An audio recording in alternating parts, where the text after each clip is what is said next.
el día de hoy vamos a dar presentación al programa articulado nutricional, ¿sí? A ver, siguiente, por favor. Bueno, para empezar, cabe señalar que el programa articulado nutricional nace en el año 2007. Es un programa presupuesto por resultado de su PPR, ¿sí?, que comprende un conjunto de intervenciones articuladas entre los diferentes actores y entre los 3 niveles de gobiernos orientados a conseguir resultados vinculados a su objetivo. El objetivo del programa es reducir la desnutrición crónica en niños menores de 5 años. Y este es un programa muy importante y muy interesante en el punto de articulación, ya que cabe señalar que la desnutrición crónica es una enfermedad multicausal y por ende no solamente se necesita la intervención del Ministerio de Salud, sino también se necesita la intervención de diferentes ministerios, ya sea el Ministerio de Vivienda, el Ministerio de Inclusión y Desarrollo Social, entre otros ministerios, y la participación de los gobiernos locales, ¿sí? También es importante dar a conocer que este programa articulado nutricional tiene 18 productos, entonces es un programa muy amplio. Entre ellos les voy a mencionar algunos productos que tiene el programa El PAN: inspección de centros de cuidado diurno, que es del CUNAMAS, desparasitación, suplementación a niños menores niños de 6 meses a menores de 3 años. También se suplementan con hierro y ácido fólico a gestantes. Se tiene que incrementar la cobertura de controles CREP en los niños. También instalación de servicios de provisiones de agua segura, por eso es muy importante la participación de los gobiernos locales en este producto. La desinfección y vigilancia de la calidad de agua y vacunación contra el rotavirus y el neumococo. Como les menciono, estos son algunos de los 18 productos que comprende el programa articulado nutricional. Siguiente, por favor. Aquí vemos la asignación presupuestal al programa. Desde que nace el programa en el 2007, como les mencionaba, vemos que hay una reducción significativa de la prevalencia de desnutrición crónica en nuestro país. Antes de la apertura o del inicio de este programa, se tenía que la reducción era menor al 0.5%. Desde que se da inicio al programa, tenemos que desde el 2007 a este año aproximadamente hay una reducción del 15% de desnutrición crónica.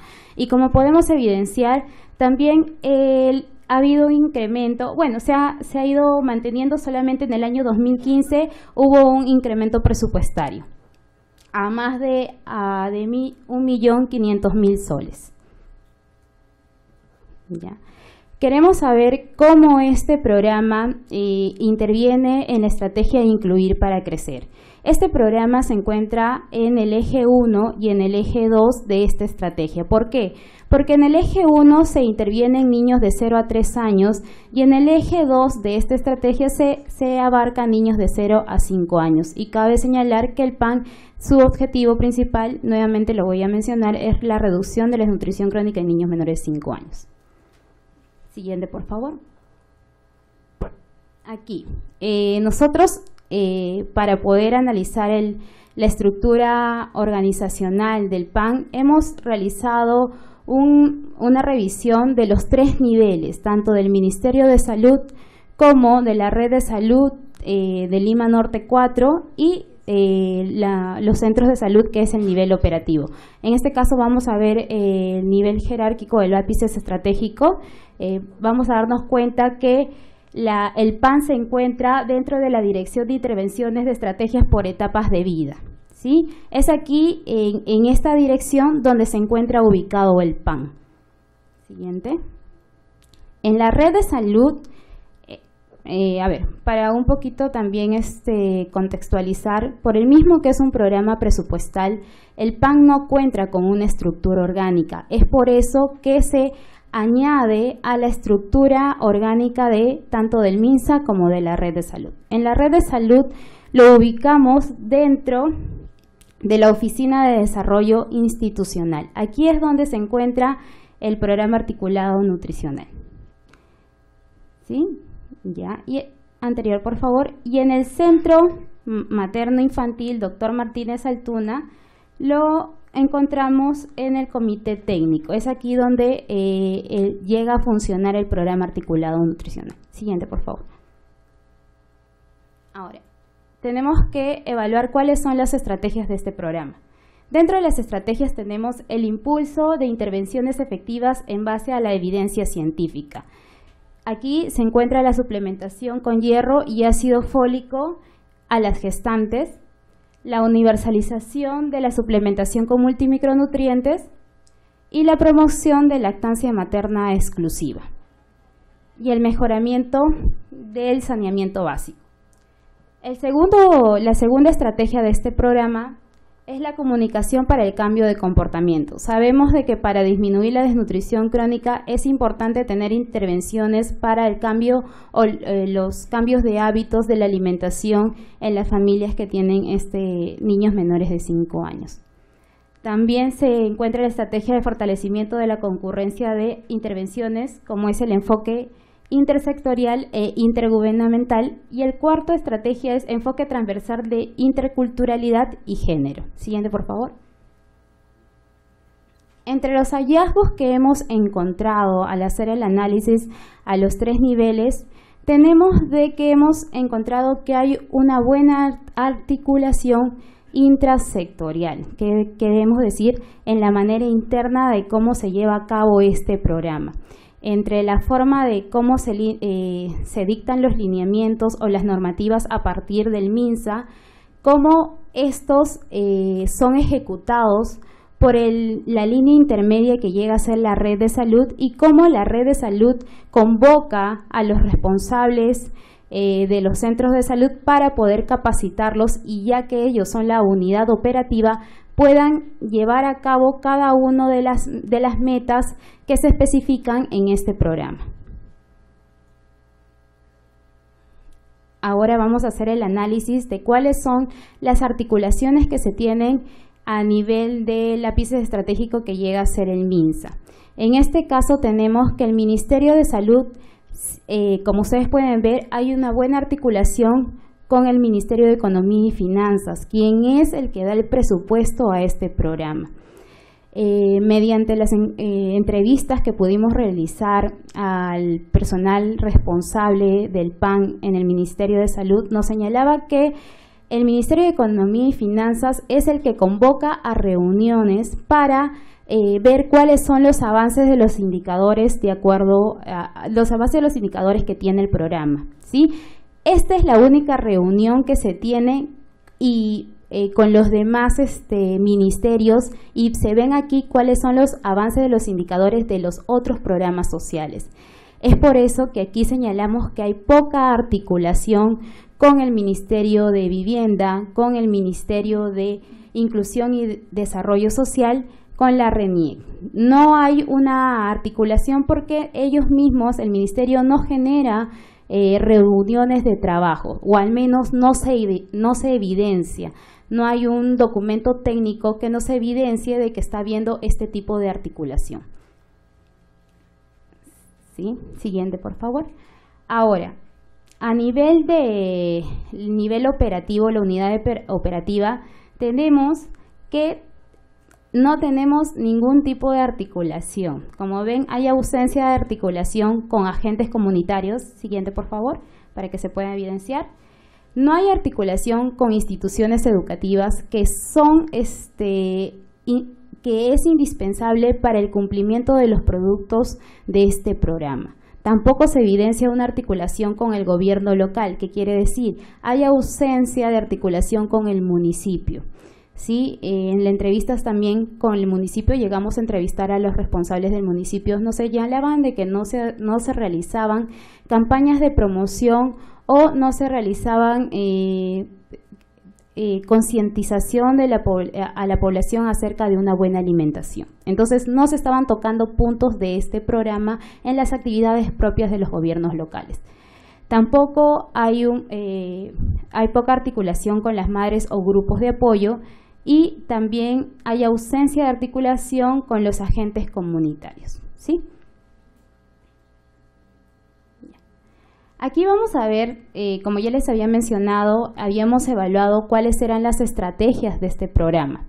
Aquí vamos a ver, siguiente por favor, van a poder identificarlo claramente porque el verde nos señala que hay una buena intervención entre el Ministerio de Salud en cuanto al impulso de intervenciones efectivas en base a evidencia científica.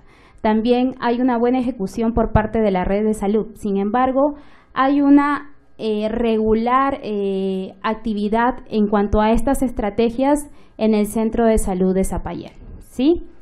Vemos que hay una deficiente, vamos a evaluar que hay una deficiente enfoque intersectorial e intergubernamental a nivel de la red de salud y a nivel del Centro de Salud de Zapallar, ¿sí? Aquí vemos cuáles van a ser las deficiencias. Siguiente. Muy bien. Y por ende, ahorita vamos a pasar a lo que son los hallazgos. Siguiente, por favor, Mori. Sí.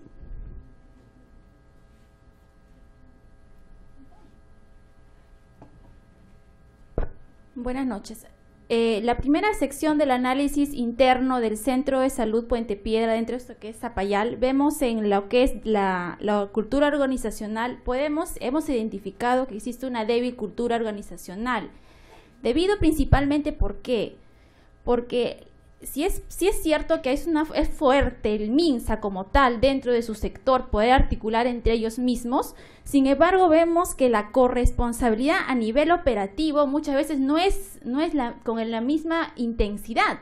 Si es posible, por ejemplo, el personal que sale a campo, sale a hacer las visitas, sale a hacer la consejería, tiene una fuerte responsabilidad con su labor porque ama su trabajo. Sin embargo, cuando vemos que la jefatura quizás de un centro de salud también está comprometido y siente lo mismo que siente un personal de salud cuando es su visita, no es la misma.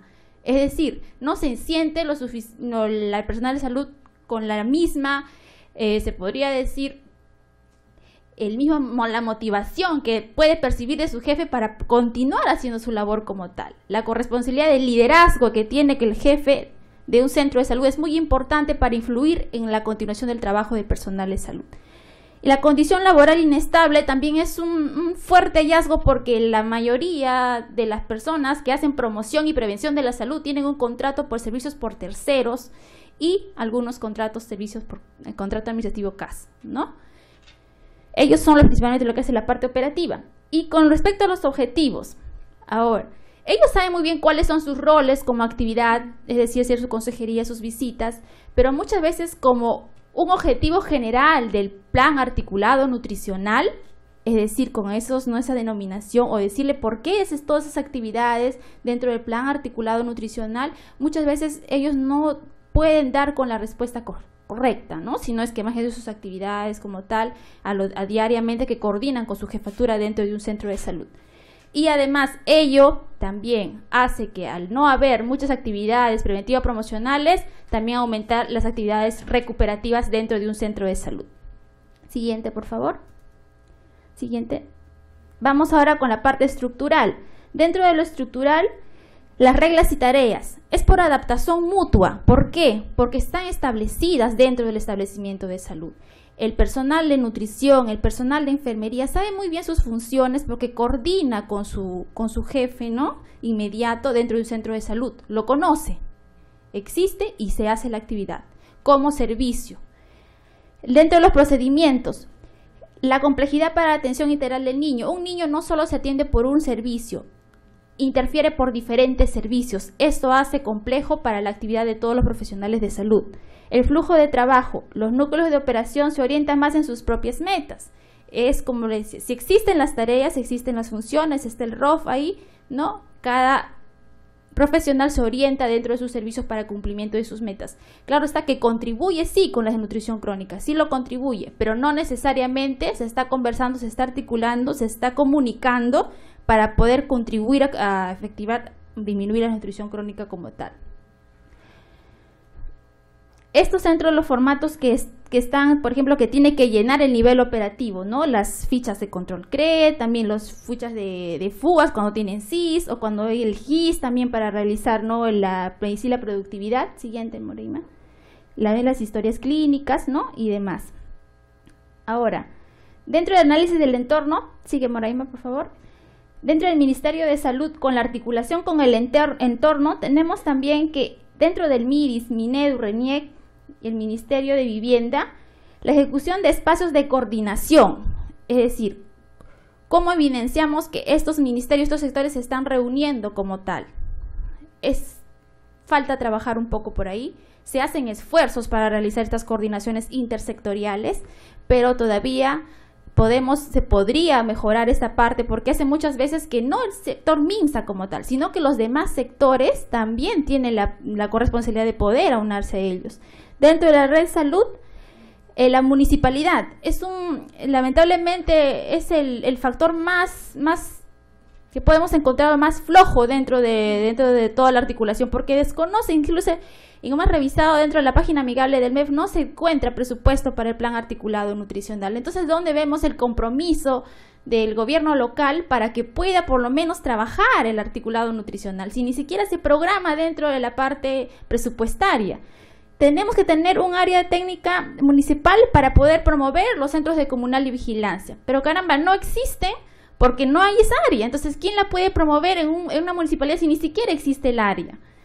El Plan Internacional es una ONG que está trabajando muy bien con la red de salud Lima Norte, que trabaja focalizadamente en centros de salud donde hay desnutrición crónica de elevada prevalencia, no con todos, como se conoce una ONG, focaliza su población y lo está trabajando articuladamente con la red.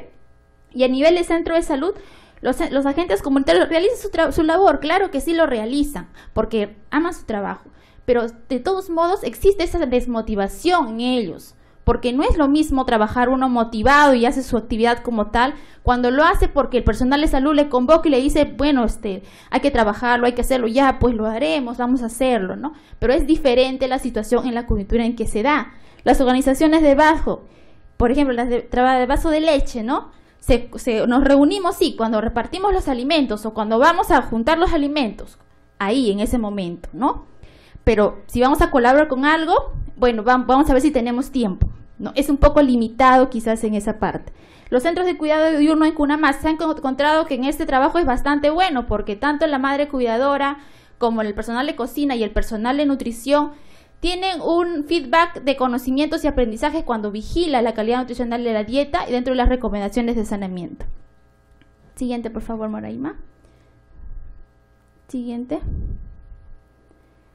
Y en la parte administrativa, de una forma la estructura oligárquica que existe en un centro de salud va a limitar un poco el involucramiento horizontal, los demás servicios, se podría decir así, por ejemplo, el personal de enfermería, el personal de nutrición, el personal de promoción de la salud. Es decir, ¿qué no sería un jefe en un centro de salud que diga, vamos a trabajar, vamos a hablar el programa articulado nutricional, nuestra nutrición crónica, cómo vamos trabajando con promoción de la salud, estamos haciendo las visitas para disminuir el nivel de anemia, cómo vamos haciendo nuestros niveles, de qué estrategias hemos puesto para incrementar nuestras coberturas? Es decir, ese liderazgo que debería haber en un centro de salud por parte de la jefatura, ¿no?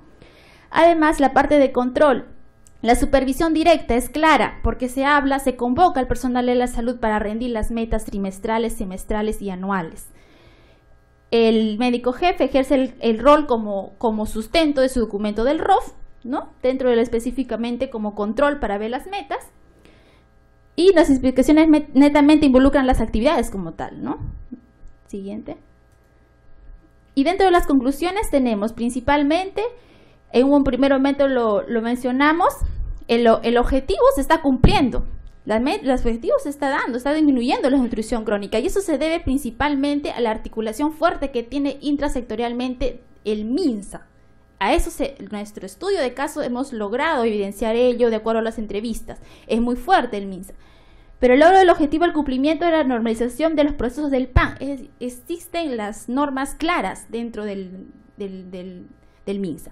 Está muy bien dicho qué tiene que hacer el personal de la salud de tal servicio, qué lo tiene que hacer, qué tiene que hacer el gobierno local. Pero las formas de coordinación, las formas cómo deben reunirse, las formas de las estrategias que deben tener ellos, no necesariamente.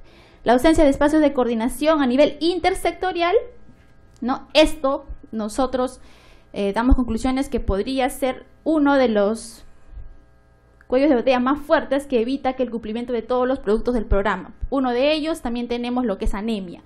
anemia no es objetivo final del PAN, pero no necesariamente está teniendo los mismos resultados que la desnutrición crónica, ¿no? A ello nos referimos.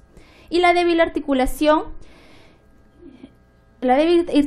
intrasectorial es lo que evidencia resultados desfavorables en anemia, ¿no? Que no es proporcionalmente al DSI, como sería bueno que fuese, ¿no? Eso sería todo. Muchas gracias. Bueno, muchas gracias al grupo por también su muy buena presentación. Un programa también tan complejo como el PAN, es impresionante como el grupo lo ha mostrado. Vamos a invitar ahora a la señora Gloria Basalar Oyola, que es responsable del programa articulado nutricional, integrante del equipo técnico de programas presupuestales por resultados del MINSA, bajo la dirección de intervenciones estratégicas. Muy bien, bienvenida. Y también al profesor Luis Maldonado, que es profesor de la PUC. También le damos, por favor, un fuerte aplauso a nuestros comentaristas.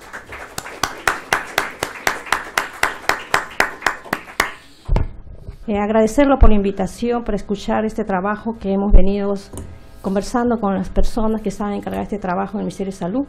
Pero aquí hay que diferenciar tres cosas muy importantes.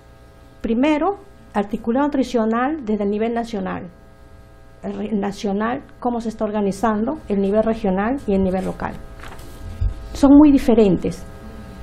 Entonces tenemos que ver el nivel nacional, lo han definido muy bien, la articulación, y quien lleva el articulado nutricional es una forma de gestionar los recursos.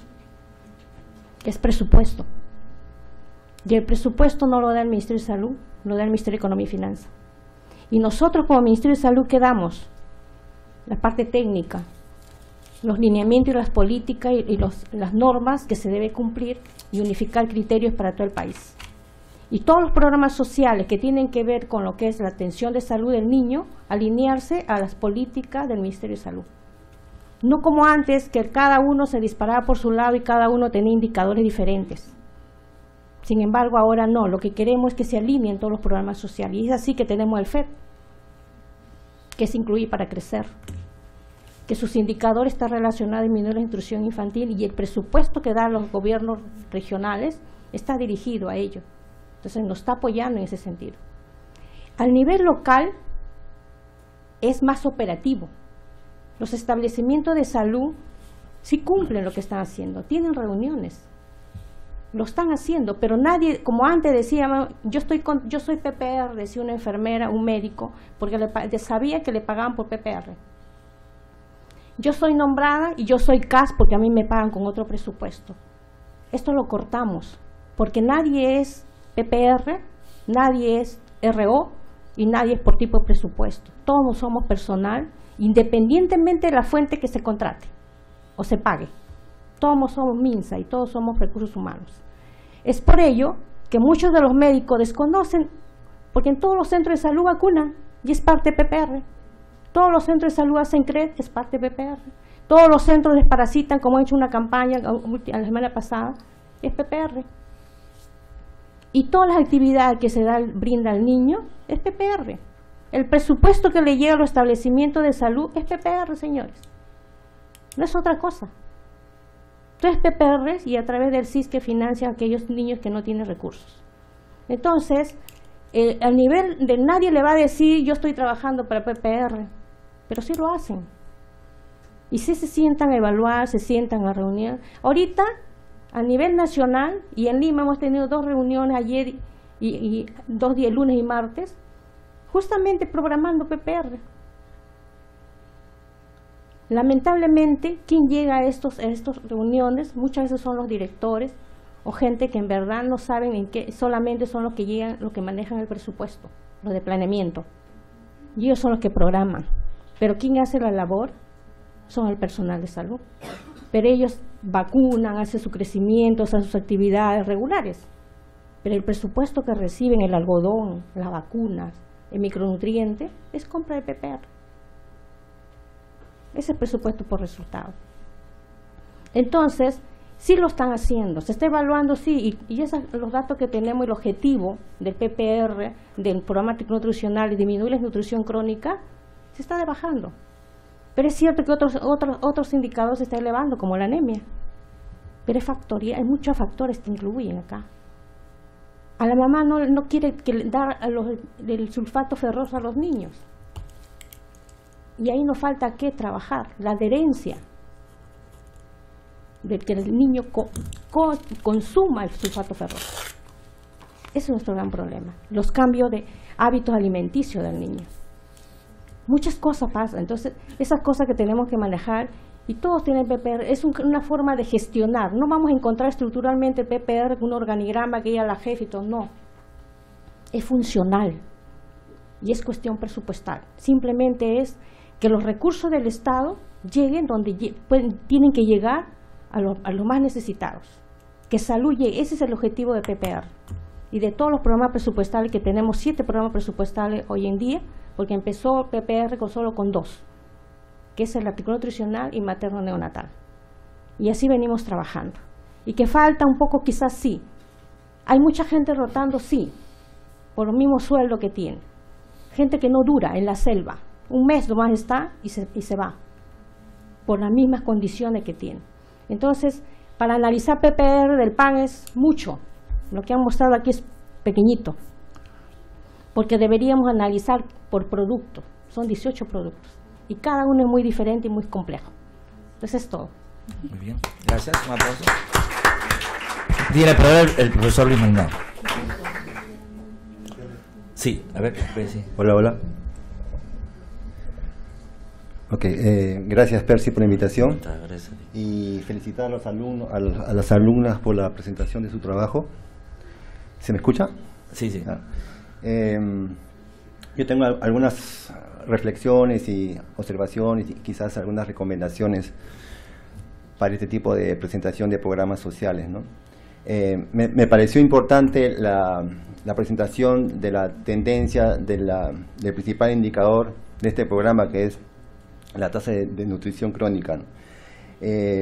Hubiera sido interesante presentar por regiones, ¿no? Por ejemplo, la tasa de nutrición en la sierra, en la costa y en la selva, para ver las diferencias que hay, porque es muy distinto analizar un caso en la costa, donde la tasa de nutrición es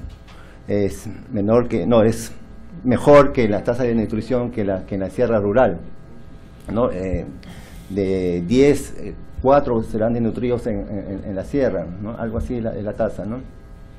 Entonces, una sugerencia sería interesante que este tipo de análisis, ¿no? de modelos de gestión se pueda hacer en un caso en sierra, ¿no? En sierra rural, ¿no? Por ejemplo, yo tengo como experiencia, yo hice un trabajo, yo soy economista, hice un modelo econométrico donde se veía que las familias de zonas rurales que tenían papa nativa y criaban animales tenían menos probabilidades de tener desnutridos o niños desnutridos en la familia. Entonces eso te da evidencias que el tratamiento o que el sector productivo tiene que estar presente también en un análisis de ese tipo de programas de nutrición, ¿no? Ustedes han mostrado que no hay relación entre varios sectores, pero no he visto el sector productivo, por ejemplo, ¿no? en estas, o el Ministerio de la Producción, en estas relaciones, y sería interesante poder promocionar este tipo de vínculos productivo, nutricional, ¿no? en estos casos de análisis. Más que tenía apuntado acá. A mí también me parece que el modelo lógico debieron presentarlo para saber cuáles eran los productos, o sea, en una forma gráfica, los productos, y cómo estos productos generan los resultados o efectos, y a la vez estos resultados, cómo generan el impacto, ¿no? Para tener una visualización de los productos, efectos y impacto, y en base a eso poder identificar cómo se vinculan las estrategias que ustedes han presentado, ¿no? Porque presentar estrategias sin saber con qué está vinculado esta estrategia, porque el modelo lógico del PAN está bien diseñado, a mi parecer, es en base al modelo de la UNICEF, ¿no? Y muestra las diferentes causas directas, indirectas, para que ocasiona la desnutrición, ¿no? Esa es una sugerencia que es necesario presentar el modelo lógico cuando hablan de un programa, ¿no? Para tener la vía de impacto, ¿no? Bueno, siguiendo con mi tendencia económica, sí, también sería bueno en este tipo de análisis presentar indicadores justamente sabiendo cuáles son los resultados inmediatos, intermedios, para saber cuáles son esos resultados o indicadores que están flojos, ¿no? Por ejemplo, el tema de la anemia, ¿no? Y enfocarse ahí, ¿por qué ese indicador está bajo? Analizar ahí sus procesos y qué actores están interactuando o cuáles son los cuellos de botella en ese proceso de por qué no se está logrando ese indicador, ¿no? Es como un mapeo. Se puede utilizar el método del tablero de control, ¿no? Porque ahí se dice lo que no se puede medir, no se puede gestionar. Entonces, ese sería como una recomendación para este tipo de análisis de estos programas sociales nutricionales, ¿no? ¿Y qué más? Sí, ya lo dije, que sería bueno que estos tipos de programas se puedan articular con proyectos productivos locales en las zonas donde se interviene, ¿no? Porque en esas zonas la gente tiene acceso tiene sus chacras y tiene sus propios cultivos que se puede promocionar el consumo de la papa nativa, por ejemplo. Las papas nativas que ustedes ven en el mercado tienen esas formas raras y esos colores moraditos, tienen altos niveles de nutrientes, según análisis que se han hecho en el Centro Internacional de la Papa, ¿no? Bueno, esos son rápidamente algunos comentarios. Un fuerte aplauso, por favor, para la señora Gloria Basalar y el profesor Luis Maldonado. Muy amables por estar aquí, muchas gracias. Bueno, ya el tiempo nos gana, tenemos 1 hora exactamente, vamos a ver si cada grupo que sigue puede usar la media hora que le corresponde. Vamos a invitar ahora al Programa Nacional contra la Violencia Familiar y Sexual. Por favor, queremos recibir a este grupo con un fuerte aplauso. Pasen adelante, por favor. Nuestro grupo va a exponer los principales hallazgos en torno a la articulación del PIAS y el Programa Nacional contra la Violencia Familiar y Sexual, hoy por hoy también conocido como Programa Contigo. El programa tiene una amplia trayectoria, tiene más de 15 años en nuestro país y responde a una de las problemáticas priorizadas a nivel global, a nivel nacional, ¿no? Al 2017, Perú es uno de los 3 países con mayor cantidad de casos de violencia sexual, aunque se han registrado avances, ¿no? Es decir, en el tema de violencia familiar que compete al programa, se ha registrado una disminución en lo que va del 2009 al 2016. Entre el 2013 y el 2015, el índice de tolerancia social de las personas en relación a la violencia familiar y hacia las mujeres y los niños, niñas y adolescentes ha variado, ha disminuido en concreto.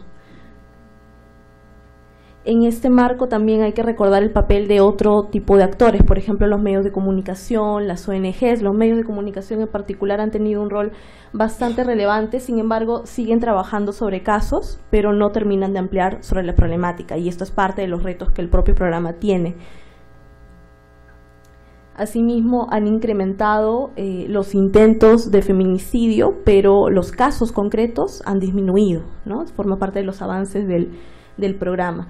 Igualmente notorio es el tema del incremento de denuncias en torno a ciertos tipos de violencia que eran previamente invisibilizados, como es la violencia psicológica. Y en el caso particular del que hoy vamos a hablar, también importa decir que una de las zonas principalmente afectadas en el país por este problema es justamente la Amazonía, que es el ámbito de intervención del PIAS, del que ya se ha escuchado hablar en las exposiciones anteriores. Entonces, el programa Contigo es propiamente la respuesta del Estado frente al tema de la violencia familiar y sexual. Es conducido por el Ministerio de la Mujer desde el 2001, conducido particularmente por el Viceministerio de la Mujer, y tiene como fin reducir la alta prevalecencia de la violencia familiar en mujeres, en niños, niñas, adolescentes, adultas y adultas mayores. Es prioritariamente una población femenina a la que apunta, pero no por ello deja de vincularse con otro tipo de actores de la población. Trabaja también en un contexto donde solamente el 27% de las mujeres denuncia y existe una alta desconfianza sobre las instituciones que se vinculan a la ruta de atención de violencia. Asimismo, el programa es responsable por el programa presupuestal 0080, que es la lucha contra la violencia familiar, y el grupo de trabajo del actual Plan Nacional contra la Violencia de Género, que va hasta el 2021. Los indicadores claves a entender en este marco son justamente el índice de tolerancia social hacia el problema y la prevalecencia de la violencia familiar y sexual. Esta es una síntesis de la misión del programa, que es por demás bastante más larga, pero que refleja las principales líneas de trabajo del programa, que son la prevención, la atención y también la promoción en torno a la problemática, ¿no? Es un programa que es bastante integral, como nuestros entrevistados también han resaltado, ¿no? Y es en todo caso también una referencia para otros países en el tratamiento de este tema. Las líneas de trabajo del programa son propiamente la de promoción, prevención y atención, y particularmente en la línea de atención es donde se concentran bastantes esfuerzos por el tema de que existe una diversificación amplia de los servicios, ¿no? El SAU, el CAI, los SEM, que son quizás el servicio más conocido y según estudios uno de los más recordados también del Ministerio, trabajan con población diferenciada, con mujeres. El CAI trabaja con varones, por ejemplo. La línea 100 trabaja de manera virtual, telefónica, ¿no? Y en general el SEM es el que tiene un modelo mucho más desconcentrado a nivel territorial, ¿no? Es a partir del SEM que el Ministerio de hecho concentra mucho sus esfuerzos para ampliar la intervención. En el tema de promoción, por ejemplo, se hacen campañas. En el tema de prevención, mucho trabajo con colegios, con redes de promotoras. En el tema de atención, como ya había mencionado, el tema de los servicios. Esta sería la estructura mínima del programa. Digamos, está conducido por el Viceministerio de la Mujer, tiene una dirección ejecutiva, tiene unidades tipo, administración, asesoría jurídica, el tema de planeamiento y presupuesto, pero sobre todo importa para efectos de esta presentación el trabajo de los tres, el último nivel, ¿no? Lo que es la unidad de generación de información y gestión del conocimiento, la unidad de prevención y promoción integral y la unidad de atención integral, ¿no? Ahora, dentro de mucha de la bibliografía del programa, este es el organigrama que permanece. Sin embargo, cuando uno empieza a ahondar en las distintas evaluaciones, en las funciones del personal, uno ve que hay bastantes conexiones a nivel del propio programa. Estas unidades no trabajan en el aire, ¿no? Por ejemplo, la unidad de planeamiento y presupuesto tiene a su cargo una subunidad de planeamiento y modernización institucional, y también tiene una unidad que se encarga del tema de monitoreo y evaluación. Debajo de las unidades de atención integral y la unidad de prevención y promoción se encuentra el tema de los servicios, ¿no? Es ahí en la unidad de atención integral que, por encontrarse a cargo de los servicios, se concentra la mayor parte de esfuerzos, inversión, personal, ¿no? Asimismo, también se relacionan a partir de estos servicios y unidades con otras instituciones. Por ejemplo, la subunidad de monitoreo se vincula con el INEI para recoger toda la amplia data que existe sobre la problemática y sistematizarla con bastante frecuencia. Los servicios se relacionan con la comunidad, con los actores locales, ¿no? Y también con los gobiernos regionales, los locales, todos lo que son las entidades más desconcentradas de salud, justicia, la misma policía, ¿no? Hay una conexión bastante interesante. Y a través también de la unidad de generación de información y conocimiento hay todo un tema de comunicación hacia afuera del programa para poder generar incidencia y que se usen los datos que el programa genera, ¿no? Ahí también se ve otro tipo de conexión porque la unidad de monitoreo y evaluación también se relaciona obviamente con las líneas operativas. A nivel de los actores involucrados, una vez más, la bibliografía básica del programa nos lleva a creer que existe más relaciones entre los propios sectores, entre el mismo gobierno, ¿no? El MIMP coordina con el MIDIS, con el Ministerio de Justicia, con el MINSA para efectos de las distintas intervenciones, con los gobiernos regionales, los locales, otros programas sociales, es decir, el Estado coordina con el Estado. Sin embargo, en una revisión un poco más amplia también llegan a coordinar, ¿no? De manera bastante diversa con otros actores que influyen en la problemática, ¿no? Y tampoco hay que olvidar en este entramado, ¿no? del quehacer del programa que existen otros espacios e instrumentos gubernamentales que articulan en torno a la problemática, ¿no? Por ejemplo, la Comisión de Alto Nivel que se encarga de ver el Plan Nacional contra la Violencia de Género, las rutas de atención diversas en torno a la violencia familiar y sexual, en torno a trata, en torno al feminicidio, en torno al abuso sexual de niños, niñas y adolescentes, los planes regionales de violencia de género, el registro único de víctimas y agresores, todos son espacios e instrumentos que también tienen rutas, ¿no? de confluencia con el mismo programa. Como ya había mencionado, el trabajo del programa es prioritariamente con mujeres, ¿no? Pero a través de las mujeres también hay mucha relación con las parejas, los hijos, ¿no? Hay otros actores.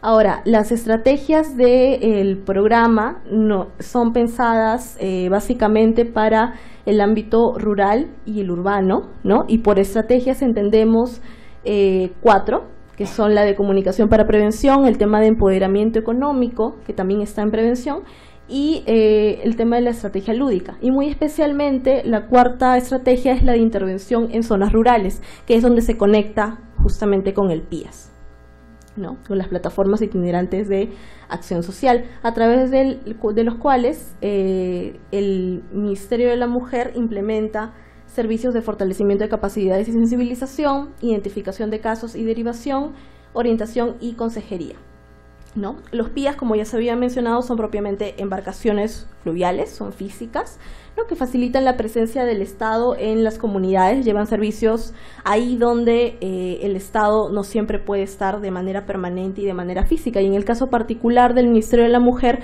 ayudan a complementar el trabajo que sigue ampliándose desde los SEMs, ¿no? Es decir, ahí donde no existe un SEM puede ir un PIAS a través del río, ¿no? Están en los PIAS todos estos ministerios, ¿no? El MIDIS, que es el que rige, los Ministerios de Cultura, el Servicio del CIS, el Banco de la Nación, entre otros, ¿no? Y sí vale destacar, como también lo mencionaron otros grupos, que es una de estas estrategias que está perfectamente alineada con la Agenda 2030 de Desarrollo Sostenible, ¿no? Es un tipo de intervención que ha sido pensada como desde el nacimiento, articulada intersectorialmente e incluso intergubernamentalmente. La historia del PIAS con el programa es bastante reciente, ¿no? La Estrategia de Acción Social con Sostenibilidad, EAS, nace más o menos a partir del 2012. En un primer momento es el Ministerio de la Mujer el que asume formalmente, porque el tema del PIAS, el tema del EAS, es asumido en el marco de la Comisión del PENAYA, que es el Plan Nacional de Acción por la Infancia y la Adolescencia, ¿no? Sin embargo, a partir del 2015 hay un cambio fuerte, porque es el MIDIS el que asume formalmente, le son transferidas algunas de las funciones por decreto legislativo, ¿no? Y es así como, digamos, la intervención tiene 2 momentos, ¿no? En un primer momento, cuando el MIMP se encontraba a cargo, el foco era mucho más en niños, ¿no? En un segundo momento, cuando el MIDIS se encuentra a cargo, el MIMP pasa a articular el PIAS con el Programa Nacional contra la Violencia Familiar y Sexual. Entonces, algunos hallazgos sobre la gestión interna. Bueno, como es normal en esta clase de programas de larga data, una de las primeras cosas que comenzamos a ver fueron justamente las buenas prácticas y las varias publicaciones y sistematizaciones que tiene el programa, ¿no? Estas buenas prácticas, publicaciones, guías, daban cuenta de varias entradas que ha habido respecto a la problemática, ¿no? Ha habido un gran esfuerzo de gestión del conocimiento en cuanto a la sistematización de la experiencia de monitoreo, ¿no? Cómo fueron adecuando el modelo, la experiencia de los servicios, ¿no? Después de Línea 100, vino Chat 100, por ejemplo, ¿no? Cómo han reorganizado las metodologías, cómo han reorganizado el mismo equipo. El tema de la atención se ha sistematizado en torno a las estrategias lúdicas de empoderamiento, las anteriormente mencionadas, ¿no? Prevención, capacitación a población y funcionarios, también han realizado campañas masivas, comunitarias, de incidencia, trabajo en redes comunitarias, ¿no? De todo esto nos hablan las buenas prácticas. ¿De qué no nos hablan las sistematizaciones, ¿no? Que se encuentran en el repositorio del programa?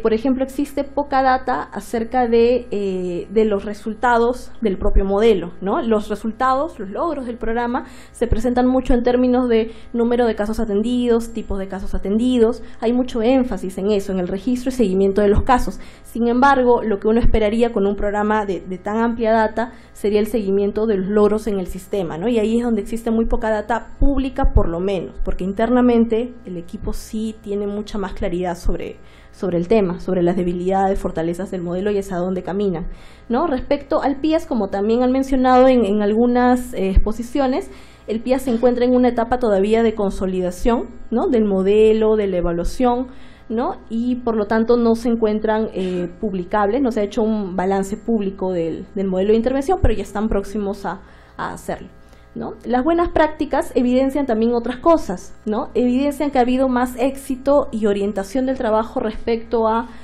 mujeres más que a varones, más respecto a adultos que a niños, adolescentes o incluso adultos mayores, ¿no? Ha habido trabajo respecto a otros públicos internos, personal interno, familias, ¿no? Evidencian que sí ha habido cierta articulación en las zonas locales, ¿no? Más que las experiencias o buenas prácticas a nivel de región, provincia. Evidencian también que ha habido muchísima más sistematización y reflexión en torno al trabajo del SEM en relación a los otros servicios, ¿no? Y más información sobre lo que ha habido en zonas andinas y de costas en relación a lo amazónico, ¿no? Y que es justamente ahí donde entra el PIAS, ¿no? En la zona amazónica. Ahora, si bien no ha habido el espacio para hacer propiamente una evaluación de la cultura y la cultura a partir de las entrevistas con personal directo, ¿no? Todo lo anterior sí nos da ciertos indicios de a dónde y por dónde se orienta la cultura del programa, ¿no? De hecho, sí tienen una amplia orientación al tema de las metas propuestas, ¿no? Y el tema de las buenas prácticas, incluso realizan concursos en torno a ello, ¿no? Los motiva o prevé motivarlos a exceder estas metas numéricas propuestas, ¿no? De hecho, las buenas prácticas se convierten en la mejor expresión de los valores, las historias de éxito y el compromiso del propio personal del programa. El modelo de trabajo es centralizado en el SEM, ¿no? Y eso ha salido por el cruce de distintas fuentes, ¿no? Y también en zonas más andinas y de costa. Y también hay un tema que termina siendo un vacío, porque si hay tanto énfasis en el trabajo del SEM, que es un servicio, ¿no? Hay también muy poca reflexión sobre el tipo de modelo de atención en términos de calidad, ¿no? La reflexión de la calidad de atención desde una mirada intercultural, incluso es un vacío, una especie de sinsabor que nos deja la revisión bibliográfica que se ha realizado, ¿no? Y también es cierto que en el repositorio no se llega a evidenciar cuán frecuentemente puede hacer el programa las evaluaciones respecto a la satisfacción de las usuarias respecto al servicio del SEM, ¿no? La última evaluación pública, por lo menos, se da en el 2010 con un estudio de factores de retorno y no retorno al SEM, donde se indica un problema que, según se dice, prevalece de alguna manera, ¿no? Que es el tema de la burocratización de la atención, ¿no? Las usuarias perciben que hay un tiempo invertido, hay un proceso monstruoso por el cual tienen que atravesar, hay horarios que a veces son incompatibles con sus necesidades reales y en ese sentido no existe una satisfacción respecto al servicio, ¿no? Digamos, la dimensión de ese problema es algo que permanece indeterminado en la medida que no existen publicaciones recientes al respecto, ¿no? Pero también hay que recordar, ¿no? Y como nos marcaba mucho las entrevistas del programa, que el equipo de los SEMs es bastante amplio, ¿no? Existen alrededor de 250 SEMs a nivel del país, cada SEM con más de 3 personas dentro, ¿no? Y entonces eso junto con el personal de Lima, las distancias y las diferencias geográficas y culturales se vuelve pues un contexto bien difícil, bien retador de gestionar, ¿no? Ahora, un programa de más de 15 años también tiende a la estandarización, ¿no? Sí han habido esfuerzos por estandarizar todo lo que tiene que ver con protocolos, ¿no? Un claro ejemplo es esta guía de atención integral de centros de mujer, que ya va en su segunda edición y contiene una serie de cosas, pero termina siendo más un compendio que una guía sencilla y aplicable en el momento de la atención, ¿no? Digamos, frente a la estandarización, el PIAS entra como una excepción, ¿no? Una nueva forma de articulación, un reto para mirar la realidad de manera intercultural, ¿no? Con sus pros, con sus contras, ¿no? Y que obliga al equipo a entrar incluso en una dinámica de articulación con otros ministerios, ¿no? Es como un pequeño laboratorio en un barquito que va a las regiones.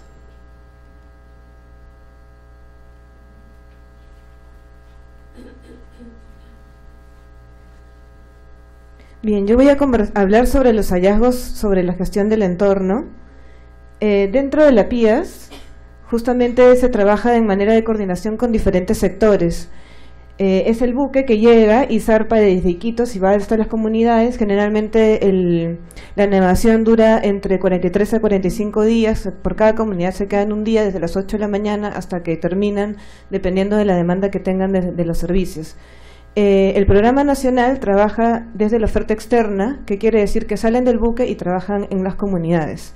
Con respecto al protocolo de acción, ¿no? Sale el comandante del buque, sale el representante del MIES, que es el que se encarga de coordinar con las autoridades, y sale cada representante, digamos, de los diferentes programas y explican a las autoridades comunales un poco cuáles son los servicios y qué es lo que ofrece cada uno. Y después de eso se coordinan un poco el tema de horarios y se empieza a trabajar. Con respecto a la coordinación que tiene el programa con los otros sectores, tienen que ver con temas de horario, debido a que muchos de ellos trabajan con la misma población, por lo tanto tienen que haber un flujo de horario de atención. Este flujo va a cambiar porque generalmente trabajan y cada realidad de las diferentes comunidades es distinta, no solamente en las diferentes comunidades, sino también desde los diferentes escenarios a los que van a llegar, que puede ser, por ejemplo, las fiestas, o que puede ser que estén en épocas de elecciones, ¿no? Entonces, este flujo y, digamos, la metodología está en constante cambio. Yo quería centrarme en las formas de articulación que tienen con el entorno local, porque es bastante importante, justamente porque responde a una política intercultural, ¿no? Y, digamos, se adecúa al servicio de la interculturalidad. Entonces, desde el programa se trabajan desde 3 servicios, que es el fortalecimiento de capacidades y sensibilización, la identificación de casos y la derivación de los mismos, y la orientación y consejería. Entonces, esta estrategia, ¿no? Viene a partir de que en las comunidades no hay comisarías, no hay fiscalías y no se puede acceder, digamos, a una justicia formal. Por lo tanto, se empieza a trabajar todo el tema de pluralismo jurídico. ¿Qué quiere decir pluralismo jurídico? Tiene que ver con que, digamos, el Estado no solamente ve una sola manera de justicia, sino que también tiene que trabajar con los actores que están ahí, porque justamente como no hay comisarías y no hay fiscalías, tienen que trabajar con las autoridades y digamos, los operadores que se encuentran ahí. Y lo que se espera desde el programa es que los operadores y las autoridades se articulen y formen tejidos de coordinación para, digamos, una asistencia y en temas de violencia específica. Entonces, digamos, empieza con la sensibilización, no, justamente porque se espera que los líderes y las autoridades formen mesas y comités, ¿no? En donde se trabajen todos estos temas. Se trabaja también desde talleres de identificación de casos, en donde justamente en los talleres en donde se trabajan los temas de violencia van a salir casos, y justamente lo que hace el programa es acompañar a las autoridades y generar rutas de atención. Generan rutas de atención y que se coordina con las autoridades y operadores para ver canales inmediatos de atenciones a las víctimas. Y aquí se trabaja todo el tema de justicia intercultural, ¿no? A través de la justicia de paz y la jurisdicción especial de las comunidades campesinas y nativas. Esto es muy importante porque se ha trabajado mucho, no solamente a nivel de autoridades, sino a nivel de otros sectores, porque por ejemplo ahora las autoridades tienen mayor responsabilidad y toma de decisiones justamente porque ellos pueden hacer que, por ejemplo, los médicos de la PIAS hagan certificados de integridad de salud, ¿no? Y también se trabaja en coordinación con la justicia formal porque hay algunos casos que ellos no pueden ver, entonces se traslada. Igual hay algunas brechas todavía porque el sistema de justicia no se encuentra preparado para atender este tipo de demandas, por ejemplo. Lamentablemente el tiempo se nos ha ido un poquito, entonces me voy a ir hasta nuestras conclusiones. Sí, nuestras conclusiones, bueno, existen logros marcados dentro del programa, pero el modelo, digamos, todavía se encuentra un poco centralizado.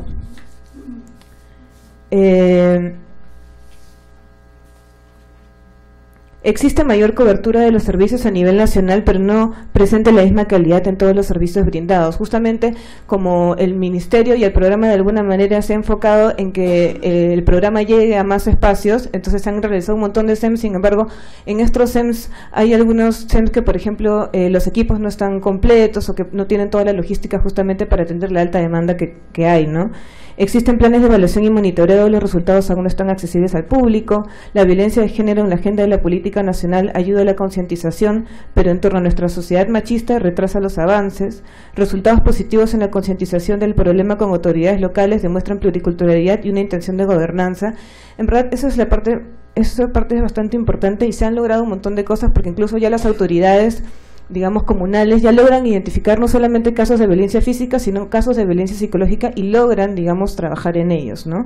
Los resultados positivos, bueno, la intervención intersectorial se tendría que intensificar y un enfoque secundario de la masculinidad escasamente explorado y actualizado. Con respecto a los medios de comunicación que no son ajenos a la realidad de la violencia del país, en el caso de la ruta de atención se limita a la violencia en el ámbito familiar, considerándose que la violencia está inmersa en todas las formas de vivir y se podría ampliar en términos más generales y posibles. No, la articulación es importante que se realice de forma homogénea y por todas las instituciones que realicen el mismo trabajo con el mismo público objetivo. Y dentro del modelo de gestión se podría incluir más recursos para la capacidad y sensibilización para la sostenibilidad y disminución del riesgo de violencia, ¿no? Creo que nosotros se debería hacer más énfasis en los temas de prevención y promoción para trabajar y que sea más sostenible.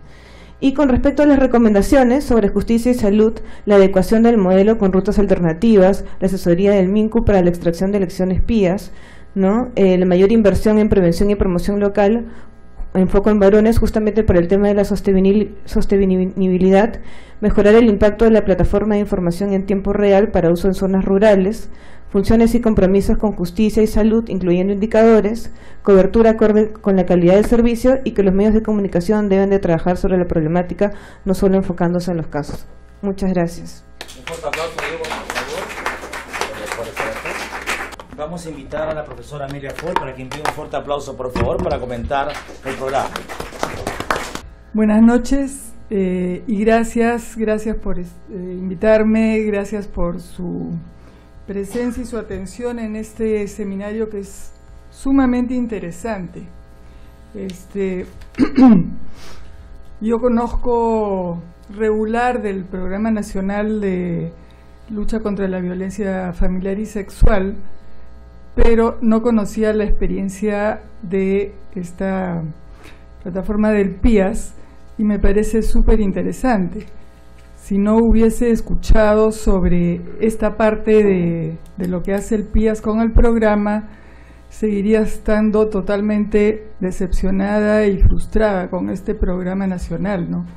Porque ustedes entenderán que es un programa que tiene más de 15 años y muy pocas, por no decir cero, impacto como política, ¿no?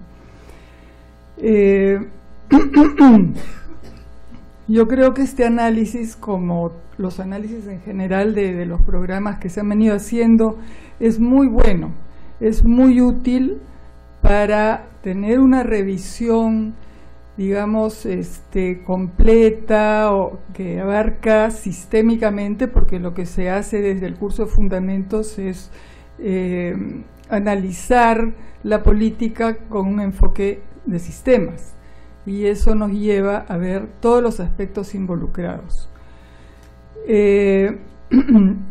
Entonces, este tipo de análisis es sumamente importante y yo creo que nos estaría dando muchas pistas para hacer investigaciones.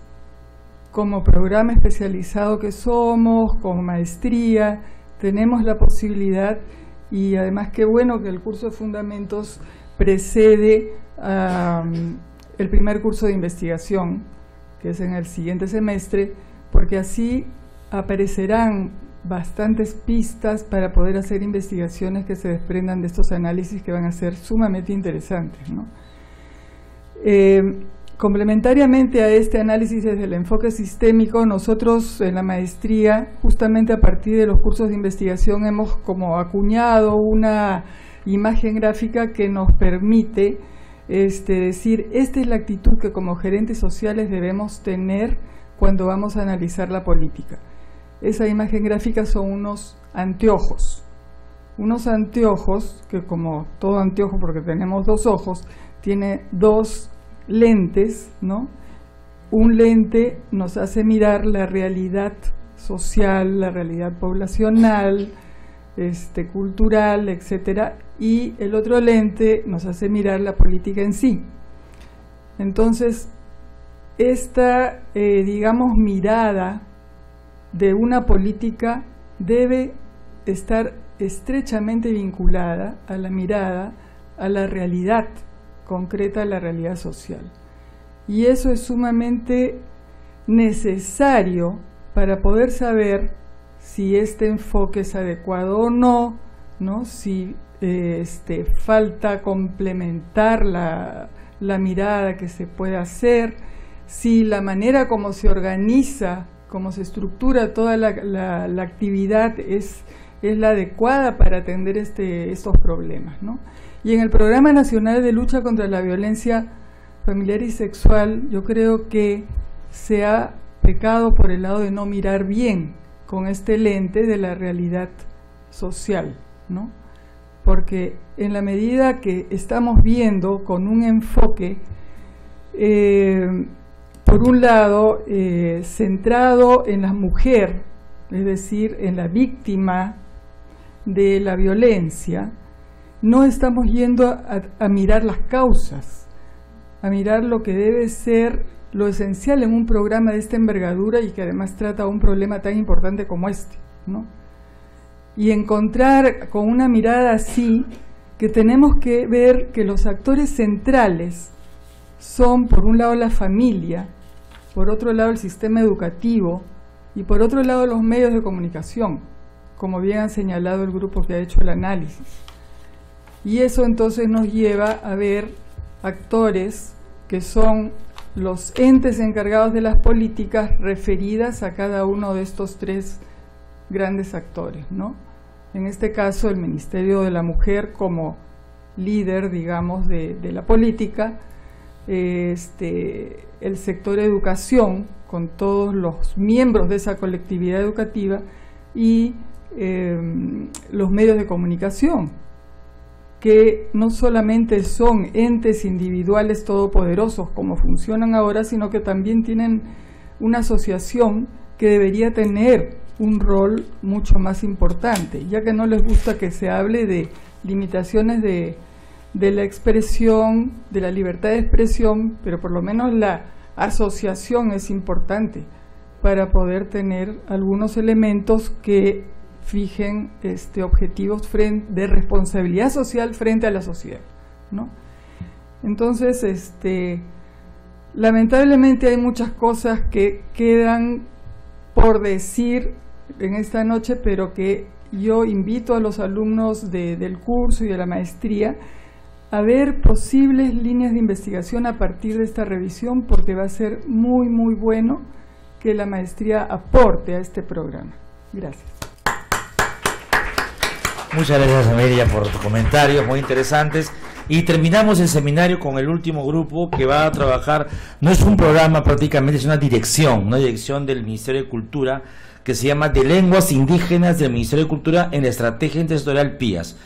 Por favor, recibimos al grupo con un fuerte aplauso. Muchas gracias. Buenas noches a todos ustedes, amigos, amigas, colegas, profesores aquí presentes. Los saludamos, Carlos Subiría y quien habla, Rolando Coronado, para poder presentarles el modelo de gestión de la Dirección de Lengua del Ministerio de Cultura. Yo sé que estamos sobre la hora y vamos a ser breves porque ya, ¿no?, es un poco tarde, estamos sobre la hora para ir a ver Moisés y los 10 mandamientos, ¿no? Qué bueno que estén despiertos porque ya somos la última exposición, entonces vamos a compartir con ustedes un breve video.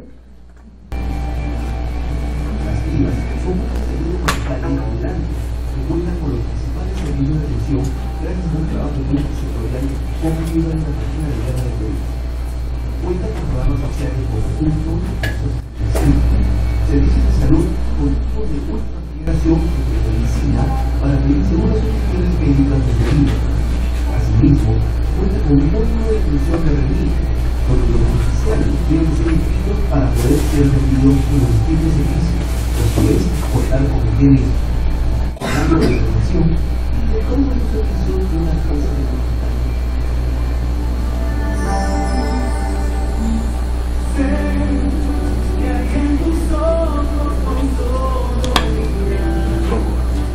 Bien, gracias, Carlos. Me es imposible empezar esta exposición sin recordar unos versos de Manuel Escorza que dice: yo os digo, mientras alguien padezca, la rosa no será bella; mientras alguien mire el pan con envidia, el trigo no podrá dormir; mientras hayan mendigos que lloren de frío en la noche, mi corazón no sonreirá. Básicamente debemos entender que estamos aquí para nutrirnos de conocimientos que nos permitan ser actores de cambio, ¿no? Me quedo con las palabras de la profesora Treyes, ¿no?, que estuvo aquí hablándonos de la necesidad de que los técnicos que salen de universidades, de institutos de educación superior, de alta especialización, también tienen que tener un perfil político, no de política partidaria, ¿no?, sino de política que transforme, que tome a la persona como objetivo central, primordial y único de cualquier acción de generación de bienestar. Para poder entender, para poder llegar a la Dirección de Lenguas Indígenas adscrita al Ministerio de Cultura, tenemos que seguir todo un camino que nos lleve, que viene, mejor dicho, desde la voluntad que tiene el Estado de darle palabra a aquellos que están en silencio, de visibilizar a aquellos que han estado escondidos, ¿no? Y todo esto trae a colación una frase técnica, que es la palabra clave, la que abre todo el entendimiento de lo que hace el Estado con las PIAs, ¿no? Esta palabra mágica es la Política Nacional de Transversalización del Enfoque Intercultural, ¿no?, de esta iniciativa de generar adecuación cultural. ¿Y qué cosa hay que adecuar? ¿No? Hay que adecuar los servicios que ofrece el Estado, sus programas y proyectos sociales, a aquellos que están en situación de vulnerabilidad, de exclusión, de olvido, ¿no?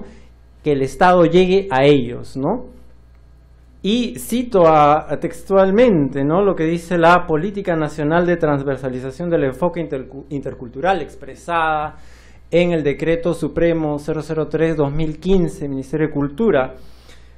Hay que orientar, articular y establecer mecanismos de acción del Estado para garantizar el ejercicio de los derechos de la población culturalmente diversa en el país, particularmente de los pueblos indígenas y de la población afroperuana, promoviendo un Estado que reconoce la diversidad cultural innata a nuestra sociedad, que opera con pertinencia cultural y contribuye así a la inclusión social, la integración nacional y la eliminación de la discriminación, ¿no?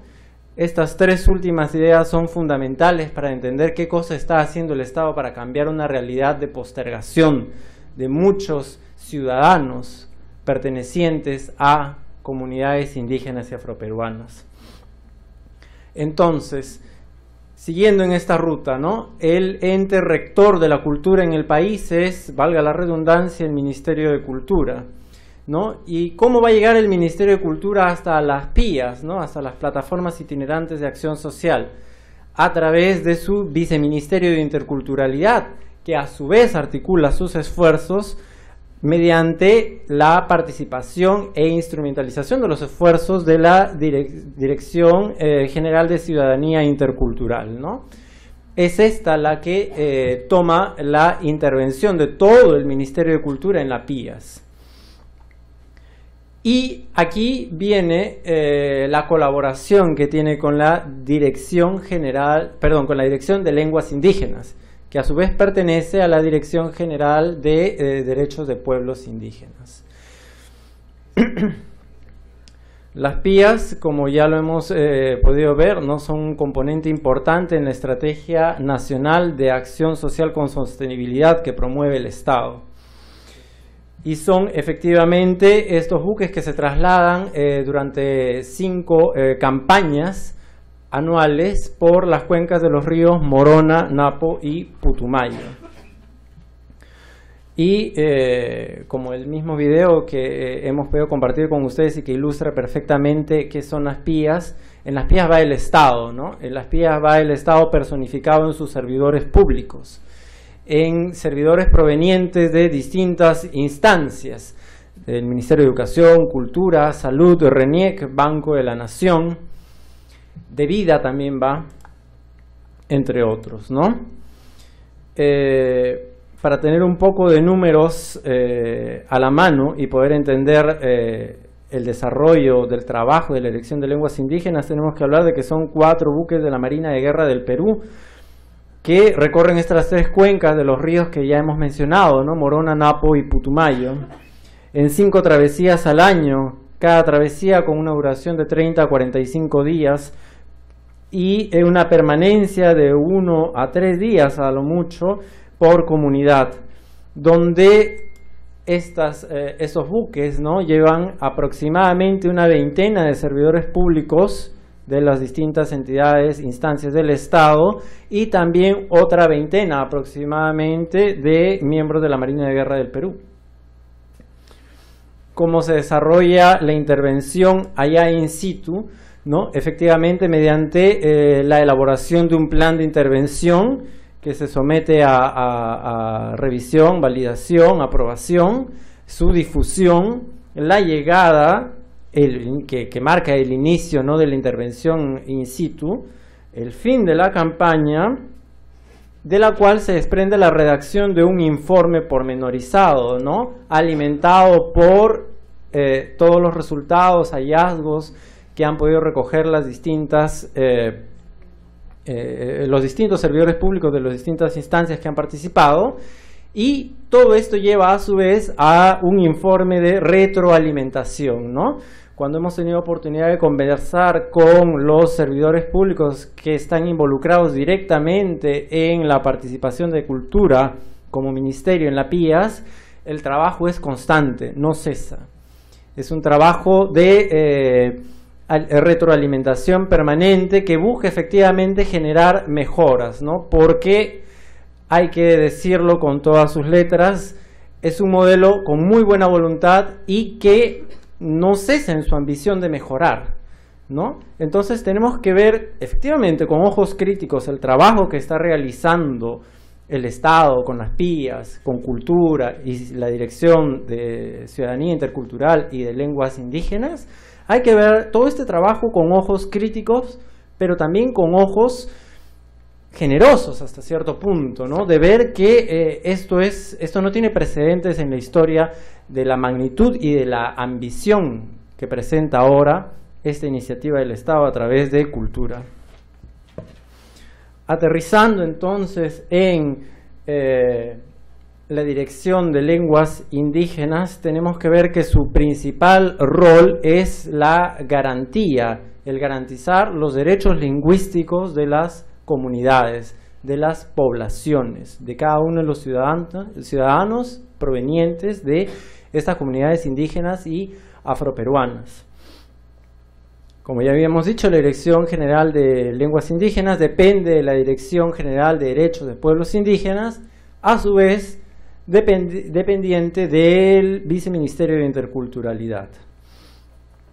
Entonces, el nexo íntimo que nace entre la Dirección de Lenguas Indígenas y la Dirección General de Ciudadanía Intercultural está en ser la primera, la Dirección de Lenguas Indígenas, aquella que provee de un intermediario o de un traductor o intérprete cultural.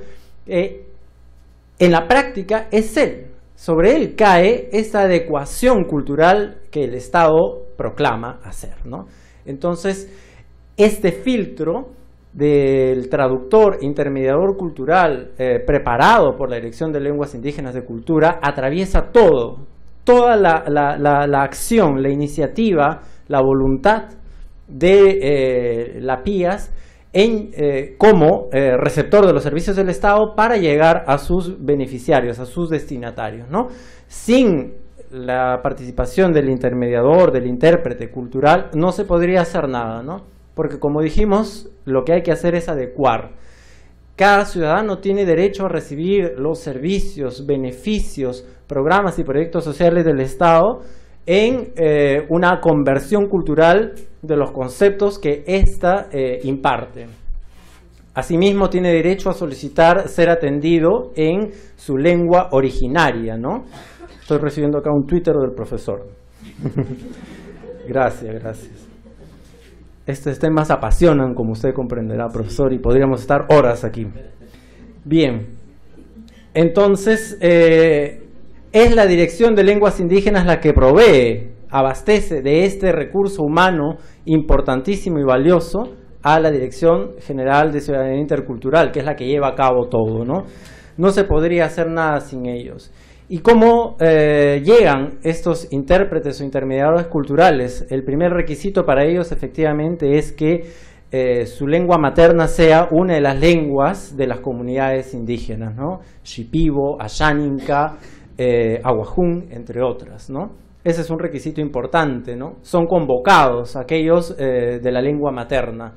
Posteriormente reciben una preparación profusa, rica, en funcionamiento del Estado, sus servicios, sus programas y proyectos, y sobre todo un aspecto que no se escapa y que es muy importante mencionar, reciben formación ética, ¿no?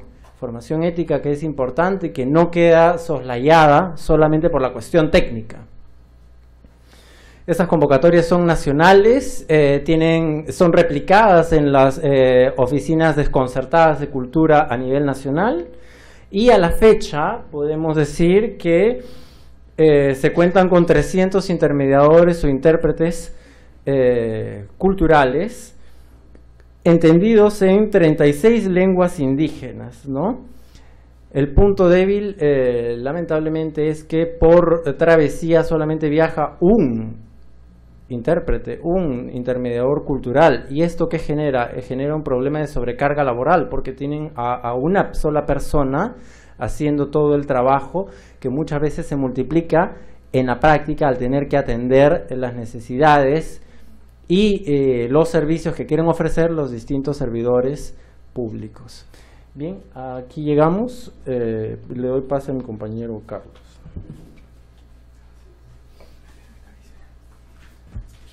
Buenas noches.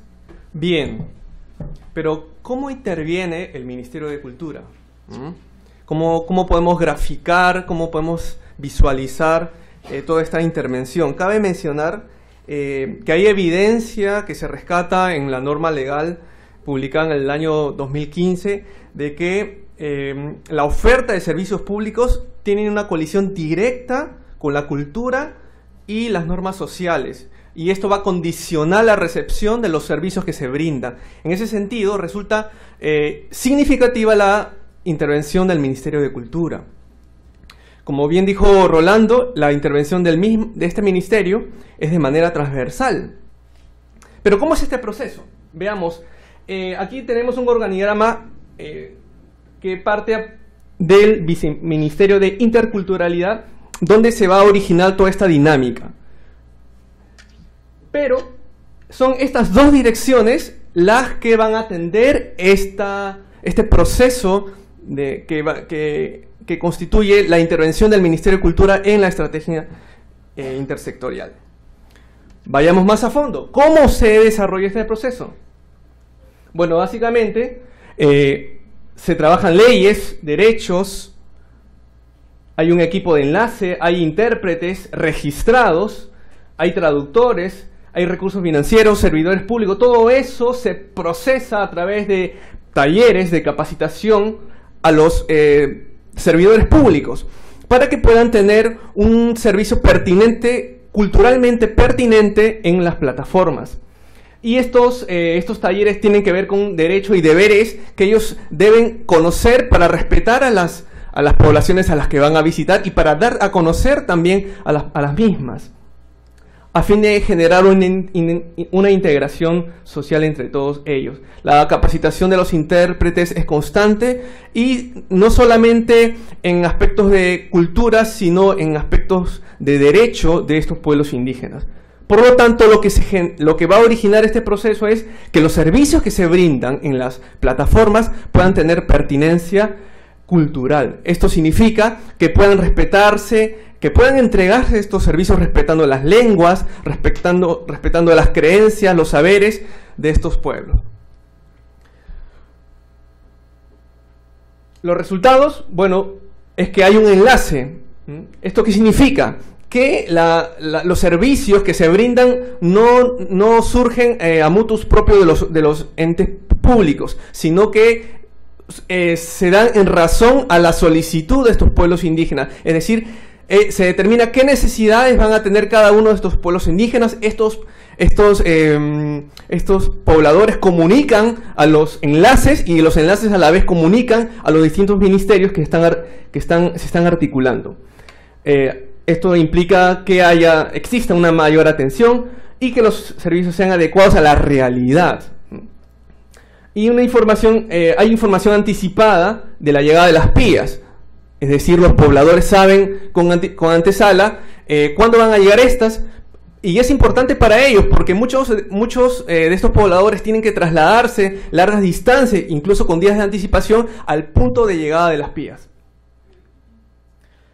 ¿Cómo está organizado este proceso? Bueno, aquí hemos comenzado a encontrar algunos hallazgos, ¿no?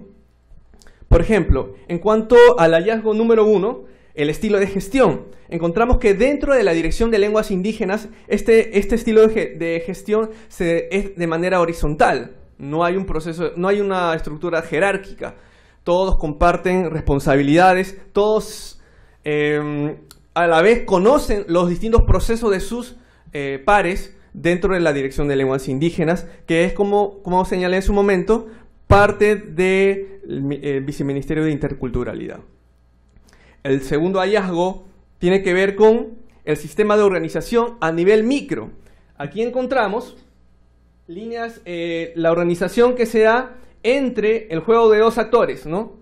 La Dirección de Lenguas Indígenas y la oficina del PIAS, que no está dentro de la dirección en la que se encuentra la dirección general, en la que se encuentra la Dirección de Lenguas Indígenas. Ahora lo vamos a ver. Hay una negociación mutua y esta negociación se da en base a normas, a leyes, a una estructura legal que cada vez que hemos realizado las entrevistas siempre nos han recalcado, ¿no? Que todo este proceso que desarrolla el Ministerio de Cultura lo hace a partir de estas normas y tienen como base estas normas legales que rescatan el tema de la interculturalidad y el de los derechos. El siguiente hallazgo tiene que ver con la división de trabajo. Gracias, profesor. Tiene que ver con la división de trabajo. Bueno, y aquí lo que hemos encontrado es que hay una gran carga procesal, si se puede mencionar así, sobre la oficina espía. Sin embargo, la norma legal de mayo de 2015 establece que el Ministerio de Cultura interviene en función de las lenguas originarias. Y esa responsabilidad no recae sobre la oficina del PIAS, que se encuentra en otra dirección general, sino recae en la Dirección de Lenguas Indígenas. Sin embargo, la carga procesal, la carga logística, se encuentra en esta dirección. La intervención de la DLI, de la Dirección de Lenguas Indígenas, es solamente a pedido, es decir, cada vez que las PIAs van a zarpar. Siguiente, por favor. Y volando. Este es más o menos el proceso, la dinámica, cómo se desarrolla todo esto es proceso de intervención, y esto tiene que ver con la articulación y gobernanza. ¿Por qué? Porque, como ustedes pueden ver, acá hay están las dos direcciones generales, la dirección de ley y la oficina del PIAS. El flujo normal de comunicación debería ser este, pero el flujo de comunicación es este. O sea, un flujo totalmente informal, correo electrónico, llamadas, de coordinación, saltándose varias etapas o varias instancias. Pero aún así, este proceso informal, ¿no?, facilita la obtención de los resultados. Siguiente, por favor. Los resultados se deben al modelo de gestión o al entorno o a ambos. Hemos concluido que se debe al modelo de gestión. ¿Por qué? Siguiente, por favor. No, antes. En razón a que hay una configuración estructural, ¿no?, de carácter, hay un término técnico, adhocrático, quiere decir que hay un trabajo integrado entre las áreas administrativas y las áreas de apoyo, ¿no? No, como dijimos hace un momento, no hay una jerarquía en la organización, y esto facilita el proceso. Siguiente, por favor. ¿Cuáles son los logros? Bueno, podemos encontrar algunos logros allí, ¿no? Participación, interculturalidad, identidad, enlace, identidad de las poblaciones indígenas, están informadas sobre sus derechos y sobre los servicios que se ofrecen, y a la vez hay una revalorización de su propia cultura. Participan tanto en el proceso de pre-llegada del PIA, durante las PIA y posterior, porque hay una especie de evaluación, ¿no?, a través de los enlaces. Siguiente, por favor. Los logros concretos es que hasta el año 2016 se han logrado alcanzar, por parte del Ministerio de Cultura, apoyar a esta cantidad de personas, más de 7.000 personas. Se han alcanzado 15 pueblos, no a una cuadra, no a 10 kilómetros de distancia, sino a horas de distancia. Imagínense la cuenca del Putumayo, que es la frontera con Ecuador, ¿no?, con la zona de Iquitos. Es algo significativo. Se han logrado atender 15 lenguas y federaciones indígenas. Recomendaciones finales. Bueno, de todas estas que se mencionan allí, quizás podríamos resaltar la necesidad de formalizar los procesos de evaluación, ¿no?, de medio término y de monitoreo. Son importantes. Desde que surge en el 2013 el tema de las PIAs, hasta ahora no ha habido un proceso de evaluación como tal, significativo.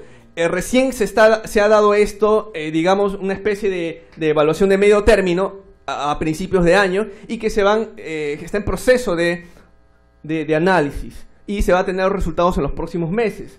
Pero eso debería ser más constante para ver cuál es el efecto que se está teniendo. Y impulsar el desarrollo de sistemas administrativos internos con enfoque intercultural, así como establecer personal dedicado a atender acciones de carácter estrictamente logístico. ¿Por qué? Porque las acciones logísticas están recayendo sobre la directora o sobre la dirección de las PIAs. O sea, la directora, en las entrevistas que nos ha brindado, ha dicho: a veces me encuentro cortando papeles, escribiendo el papelógrafo, ¿no?, y tengo que coordinar y llamar a los enlaces allá en el Putumayo, y hay toda una carga logística fuerte. Entonces se recomendaría para mejorar este proceso de gestión esos aspectos. Bueno, gracias. Muchas gracias, muy bien. Muchas gracias, perfecto. Bueno, como verán, esta es una dirección interesante, es una dirección intermedia, y han presentado muy bien los resultados. Ahora vamos a invitar, y con un fuerte aplauso, a la profesora Amalia Cuba, por favor. Y cerramos con ella con broche de oro. Bienvenida, Amalia. Bienvenida. Prometo 5 minutos. Gracias, muchas gracias. ¿Qué tal? En primer lugar, muchísimas gracias. Resulta una oportunidad para reflexionar sobre tantos programas que hemos escuchado a lo largo de estas 2 sesiones, y que nos presenta cómo la política pública se va haciendo realidad a través de programas estratégicos o a través de la labor de diferentes direcciones de los ministerios. Yo quisiera hacer algunas reflexiones en base a la presentación, algunas ideas que quisiera focalizar. La primera de ellas es que nos encontramos con una búsqueda permanente desde el Estado para encontrar las formas más adecuadas de atender las necesidades de los ciudadanos de todo el país.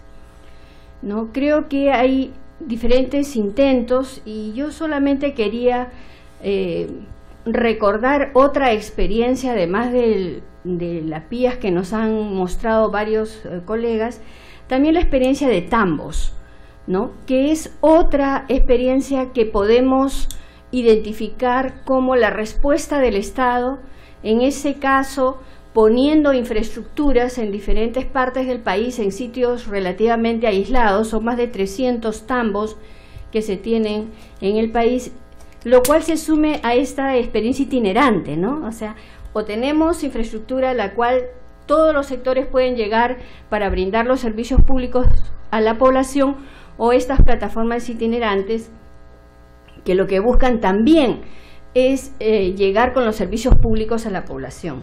Entonces, lo que está atrás es la búsqueda de un modelo de gestión, de una concreción de la política pública que sea más eficiente en hacer llegar los servicios que requiere el ciudadano y que necesita el ciudadano. En un país como el nuestro, que es un país que nos cuesta mirarlo, como se dice, a la cara, a los ojos, y de una vez por todas reconocer que somos un país diverso, con una geografía muy particular y que el Estado tiene que adecuarse a esa realidad. Entonces, no hemos conseguido, si es tambos o es una mezcla de tambos con cuestiones itinerantes, cuál es la forma que debemos como Estado ofrecer a la ciudadanía, y eso es el reto, un reto de los más grandes para la gerencia social, ¿no? Los gerentes sociales tienen que ir afinando esas respuestas en base a lo que hoy estamos enfrentando como país. Y quizás lo que se ha señalado en esta última exposición sea uno de los retos más difíciles que tenemos como gerentes sociales, ¿no? Porque no solamente, y acá tengo un numerito que quería mostrar, es que los centros poblados rurales en el país son más de 100.000.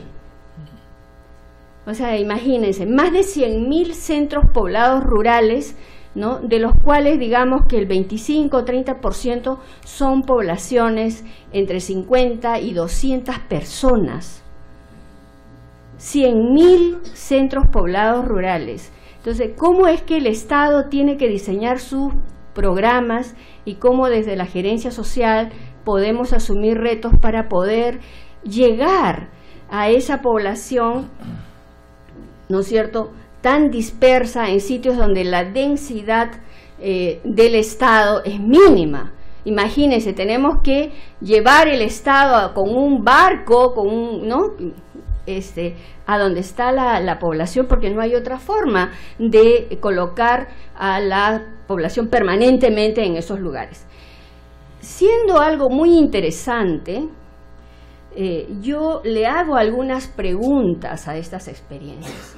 ¿Dónde están los gobiernos regionales? ¿Por qué desde los ministerios, desde Lima, se tienen que estar diseñando, discutiendo y aprobando las rutas de atención, ¿no? O sea, hay una recentralización que creo que justamente afecta la realidad de estas, digamos, de estos pueblos y de estas economías que requieren una atención, pero más permanente, ¿no? Entonces yo creo que el reto está ahí.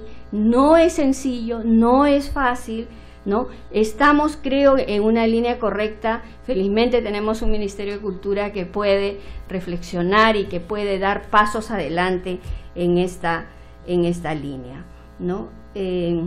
Entonces yo solamente quería señalar que tenemos que asumir el enfoque territorial, el enfoque de derechos y el enfoque intercultural para poder dar respuesta a las necesidades y atender a los ciudadanos con los servicios que también recibimos, y separo la palabra, no es tan bien, sino tan bien recibimos en las ciudades los que estamos en ellas, ¿no es cierto?